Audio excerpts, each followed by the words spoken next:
Olá, olá, pessoal, tudo bem?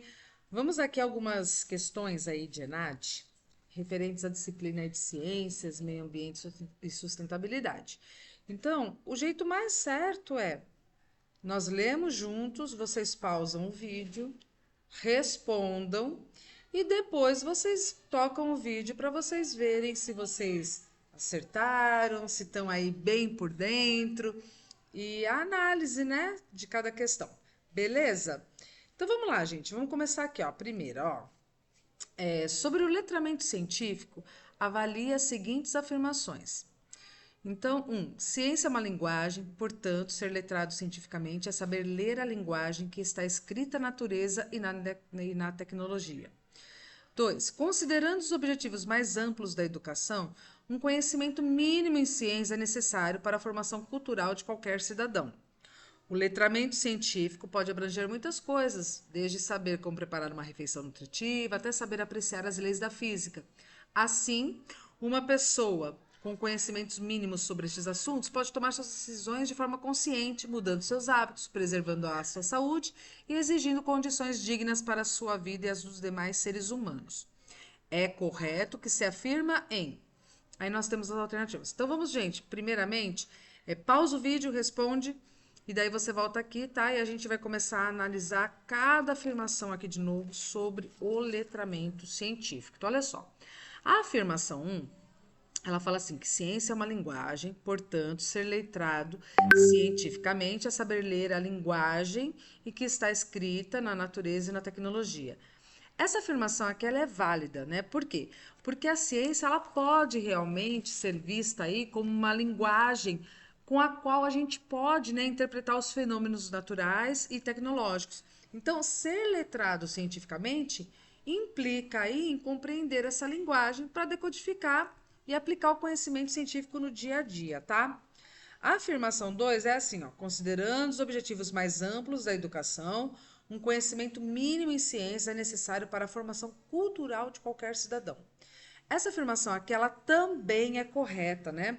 E por que que ela é? Porque a educação científica, ela é, sim, essencial para que os cidadãos possam compreender o mundo ao seu redor, possam participar aí de discussões informadas sobre questões científicas, né, e tecnológicas, e tomar também decisões, né, informadas aí nas suas vidas pessoais e profissionais. Portanto, gente, um conhecimento mínimo em ciências, ele vai contribuir sim para a formação cultural e cívica dos indivíduos. E a terceira fala assim, né, que o letramento científico ele pode abranger muitas coisas, desde saber como preparar uma refeição nutritiva, até saber apreciar as leis da física, e aí, né, continua. Vamos analisar. Essa afirmação, ela também é correta, também é válida, porque o letramento científico, ele não se restringe apenas ao conhecimento teórico, mas também à aplicação aí prática desse conhecimento em diversas áreas da vida cotidiana, né? Conhecimentos básicos sobre nutrição, saúde, meio ambiente, física, né? Por exemplo, eles vão permitir que as pessoas façam escolhas, né? Escolhas mais informadas e saudáveis, contribuindo aí para o bem-estar e a qualidade de vida.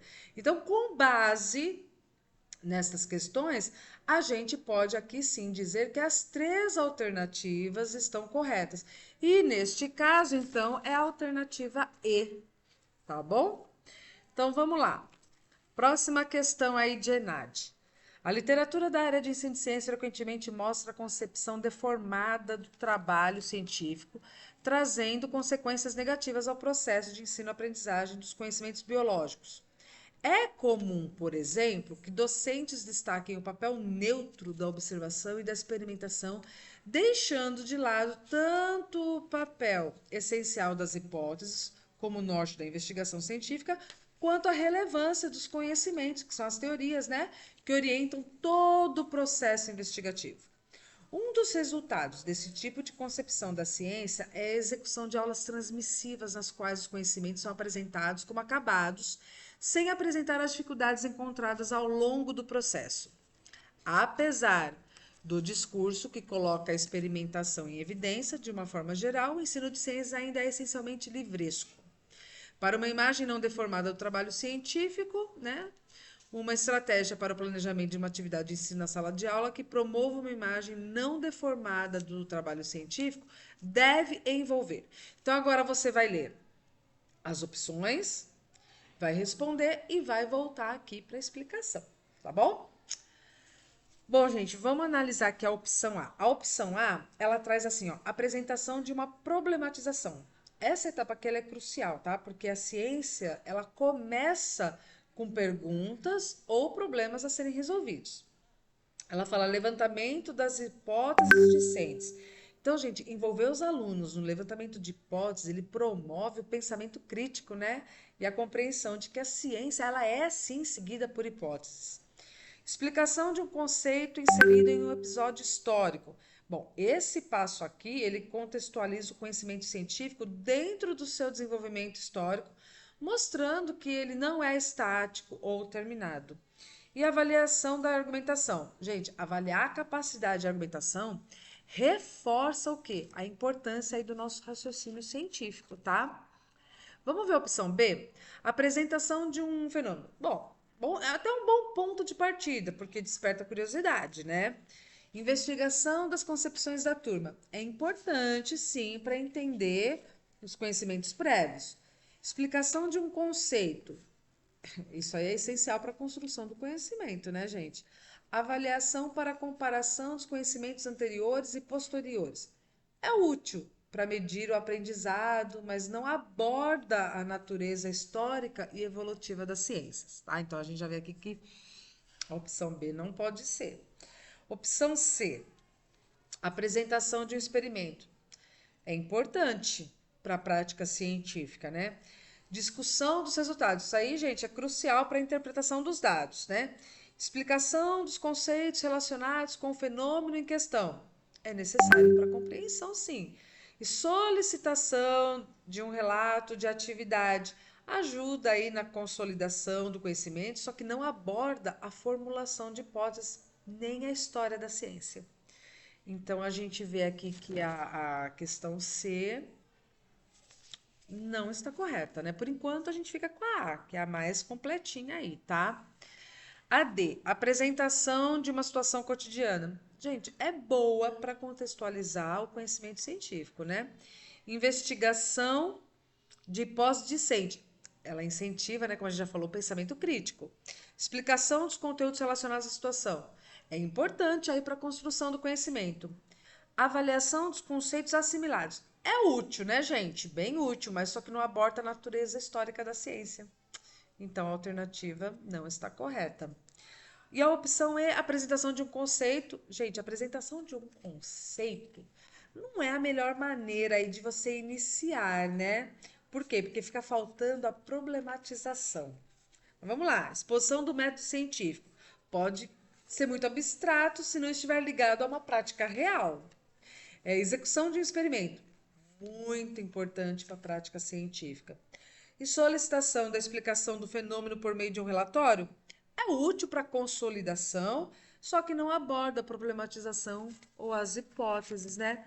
Então, a opção aqui destas 5 que melhor atende à necessidade de promover uma imagem não deformada aí do trabalho científico, integrando problematização, levantamento de hipótese, contextualização histórica e avaliação da argumentação, é a opção A, que fala apresentação de uma problematização, levantamento das hipóteses discentes, explicação de um conceito inserido em um episódio histórico e avaliação da argumentação. Beleza? Olha lá. O conhecimento é uma construção coletiva e a aprendizagem acontece por meio de eixos na troca, né, dos sentidos construídos no diálogo e na valorização das diferentes vozes que circulam nos espaços de interação. A partir desses eixos, é importante que o trabalho pedagógico com as crianças garanta o estudo articulado das ciências sociais, das ciências naturais, das noções lógicas, da matemática e das linguagens, na perspectiva das ideias apresentadas a seguir e a relação proposta entre elas. 1. O objetivo do trabalho com áreas do conhecimento é ajudar a criança a pensar de forma interdisciplinar e a desenvolver atitudes de observação, estudo e comparação das relações entre homem, espaço e natureza. Por quê? Assertiva 2. O trabalho didático com as áreas do conhecimento de forma articulada tem a finalidade de desafiar as crianças a simular situações, elaborar hipóteses, refletir sobre situações do cotidiano e se posicionar, estabelecendo relações e percebendo significados, saberes integrados dessas áreas em suas ações cotidianas. A respeito dessas asserções, assinale a opção correta. Dá uma lida nas opções, pausa o vídeo, veja qual é e volta aqui para a gente analisar, tá? Vamos analisar as asserções para determinar a veracidade de cada uma e a relação que tem entre elas, tá? Questões assim que aparecem na idade são bem complexas, né? Quando a gente tem que fazer essa análise de uma em detrimento à outra, tá? Então vamos lá, ó. A asserção 1. O objetivo do trabalho com áreas do conhecimento é ajudar a criança a pensar de forma interdisciplinar e a desenvolver atitudes de observação, estudo e comparação das relações entre homem, espaço e natureza. Gente, essa afirmação aqui ela é verdadeira. Por quê? O trabalho interdisciplinar nas áreas do conhecimento, ele visa justamente a formação de um pensamento abrangente e crítico, incentivando aí a observação, o estudo e a comparação de diversas relações que envolvem o ser humano, o espaço e a natureza, tá? Quando a gente lê a asserção 2 que fala o trabalho didático, as áreas do conhecimento de forma articulada, tem a finalidade de desafiar as crianças a simular situações, elaborar hipóteses, refletir sobre situações do cotidiano e se posicionar, estabelecendo relações e percebendo o significado dos saberes integrados dessas áreas em suas ações cotidianas. Quando a gente para pensar, essa afirmação aqui ela também é verdadeira. Por quê? Porque o ensino articulado das diferentes áreas aí do conhecimento, ele visa exatamente isso, né? Que é incentivar as crianças a explorar, né, situações reais, formular hipóteses, refletir sobre o cotidiano e integrar esses conhecimentos adquiridos para compreender melhor o mundo e agir aí de uma forma informada, né? Agora, analisando se a 2 justifica a 1. A asserção 2 explica como o trabalho didático articulado, que é o interdisciplinar, ele desafia as crianças a promoverem aí um entendimento profundo das relações entre homem, entre espaço e entre natureza, cumprindo assim o objetivo que está lá descrito na asserção 1. Então, as asserções elas são verdadeiras e a segunda justifica a primeira. Portanto, a resposta correta é a alternativa A. Beleza? E no final aqui do vídeo você vai colocar para mim quantas você acertou, tá bom, gente? Vamos para a próxima, ó. A alfabetização científica está relacionada com a utilização de informações, conhecimentos e competências científicas no dia a dia da criança para que esta possa viver na sociedade atual. Entende-se que no ensino de ciências é importante criar circunstâncias para gerar questionamentos, reflexões, resoluções de problemas, certo? Então, nesta perspectiva, verifique se as situações descritas a seguir referem-se à alfabetização científica. Então, você vai dar uma lida nas assertivas, vai analisar e vai ver a resposta e vai voltar aqui para a gente fazer essa análise. Então, olha só. Começando a análise, a situação 1 diz assim: levar para a sala de aula uma amostra de solo orgânico dentro de um aquário para cada dupla de alunos e entregar uma lupa para cada criança. Em seguida, fazer uma pergunta disparadora sobre os seres vivos. Gente, essa situação aqui, ela incentiva uma observação direta, ela incentiva a manipulação de materiais, o uso aí, né, de ferramentas como a lupa e incentiva aí a formulação de perguntas que são elementos fundamentais da alfabetização científica. Portanto, refere-se sim à alfabetização, beleza? A situação 2 diz assim, ó: desenhar na lousa uma paisagem natural e explicar sobre os seres vivos e sua importância para a vida do planeta.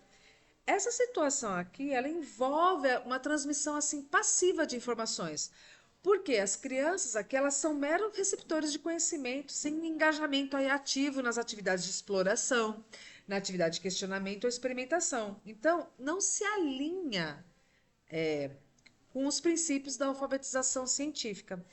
E a situação 3 está falando assim, ó: entregar aos alunos um balde com água, papel e copo de plástico e pedir que experimentem realizar o seguinte desafio: afundar o copo com o papel dentro dele sem molhar o papel.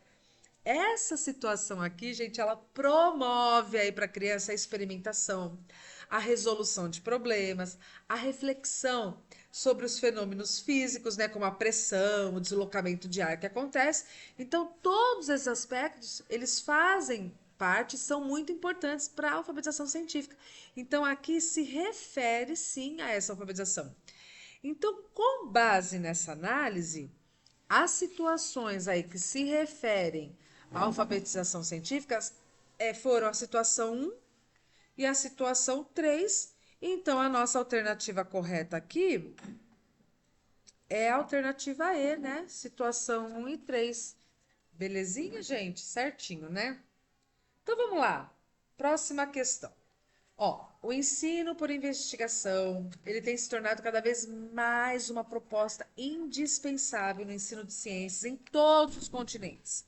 É importante esclarecer que em um curso de ensino fundamental não é possível reproduzir a ciência feita em laboratório, considerando a rigorosidade que uma pesquisa científica exige.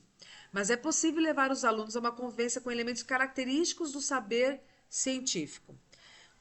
Com essa afirmação, marcas afirmativas que indicam o estímulo ao entendimento de elementos característicos do saber científico na prática pedagógica das séries iniciais. Então, gente, a gente vai aqui analisar cada uma dessas afirmativas para determinar se elas indicam um estímulo ao entendimento aí dos elementos característicos do saber científico na prática pedagógica aqui nas séries iniciais, tá? A afirmação um, ela diz assim, ó,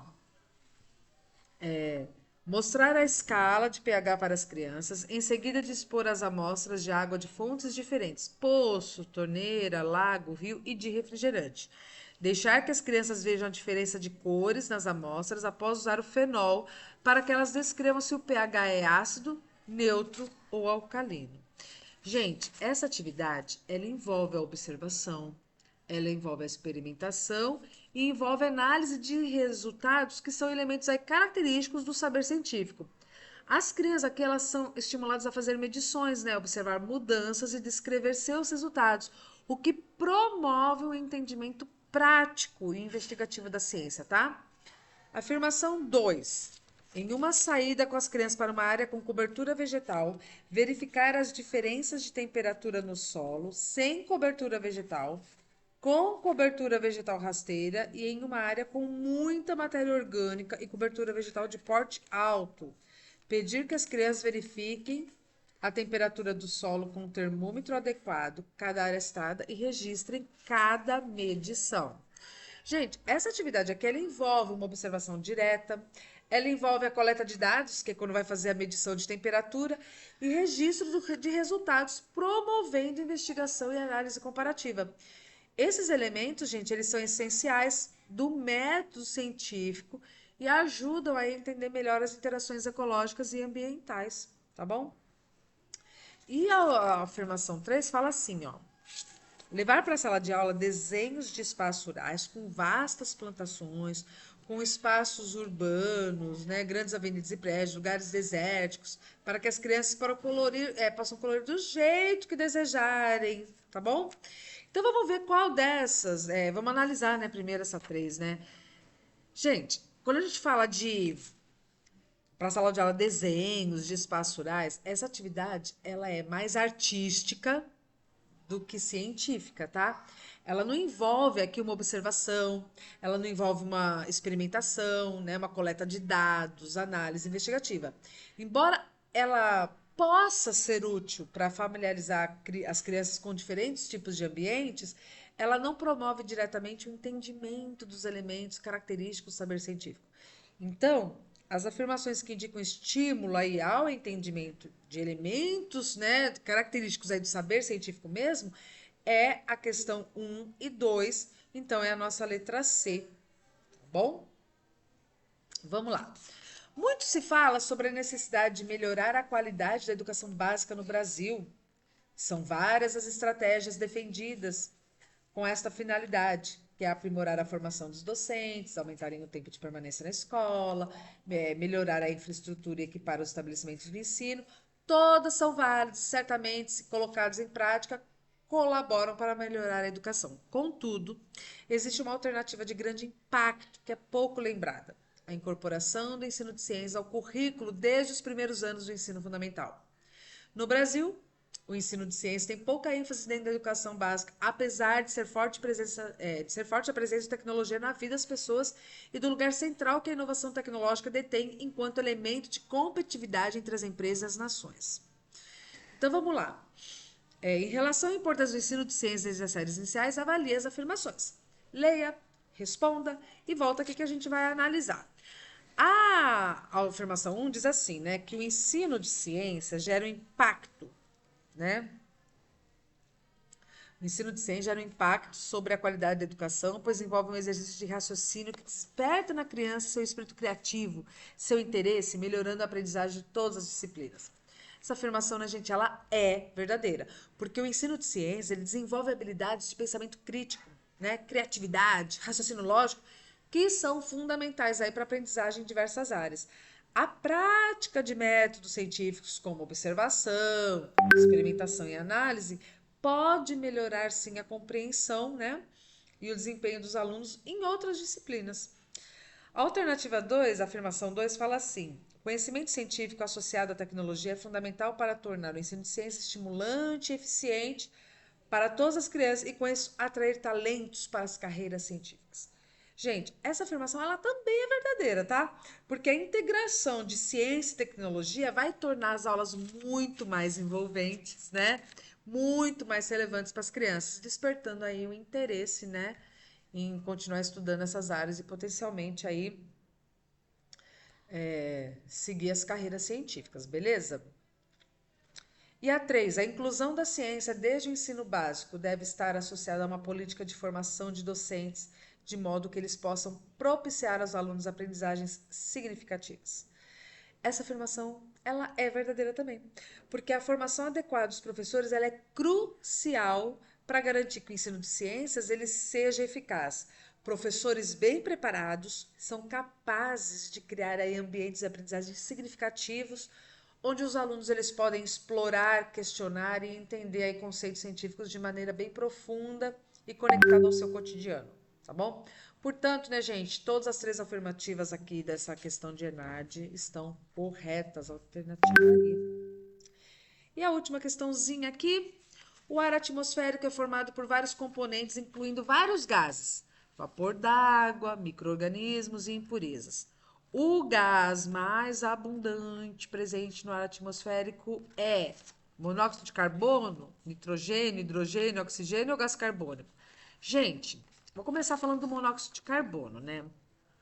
O monóxido de carbono, ele é um gás presente aí em muito pequena quantidade no ar atmosférico, tá? Principalmente proveniente da queima incompleta de combustíveis fósseis, né? Portanto, ele não é aquele gás mais abundante que nós temos, tá? O nitrogênio.